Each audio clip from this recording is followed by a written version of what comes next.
Hello, this is a tutorial for the lateral braid stitch. The lateral braid stitch is a, I'll show you on this that I've got here.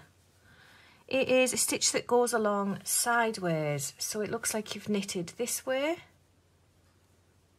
but you haven't. You've knitted this way, but the lateral braid stitch carries along on its side.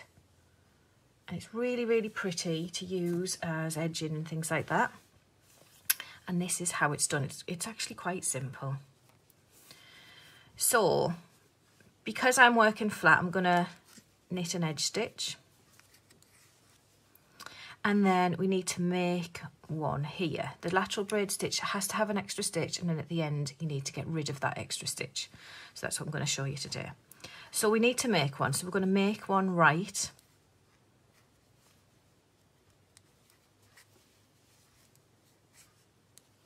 Okay, and then so we have this extra stitch. Now with this extra stitch, we're going to pop it onto the left hand needle, and then we're going to skip over it, and we're going to go into the back loop of the second stitch. So we're going to knit that one and leave everything still on the needle, and then we're going to come into the front of the stitch you just made and knit that one normally, and then take them off the needle. And then this is now the repeat. So we slip this stitch back onto the needle, and then we're gonna, oops, keep it on there, skip across and go into the back of the second stitch, knit that through the back, come around and knit through the front of the first stitch, and take them both off the needle. So I'll show you again, you'll be able to see the braid appearing. So we slip that back across, go across to the second stitch and knit into the back loop, and then around to the front and knit into the front of the first stitch, take them both off the needle, and you can see the braid starting to come across.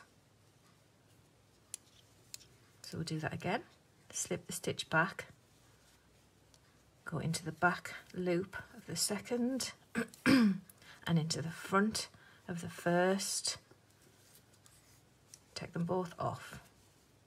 And that is basically all there is to it until we get to the end. So I'm gonna keep knitting across until we get to the end.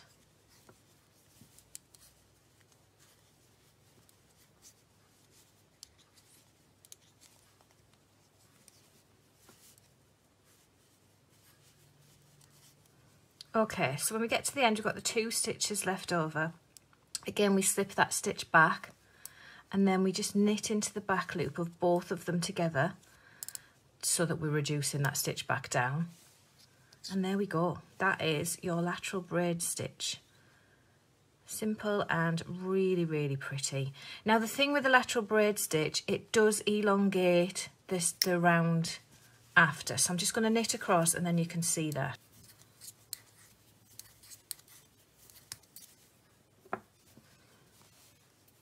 Right, so I've knitted a few rows afterwards, and you can kind of see the tension is different. This is what the lateral braid stitch will do. So across the top, that row there can get a little bit tight.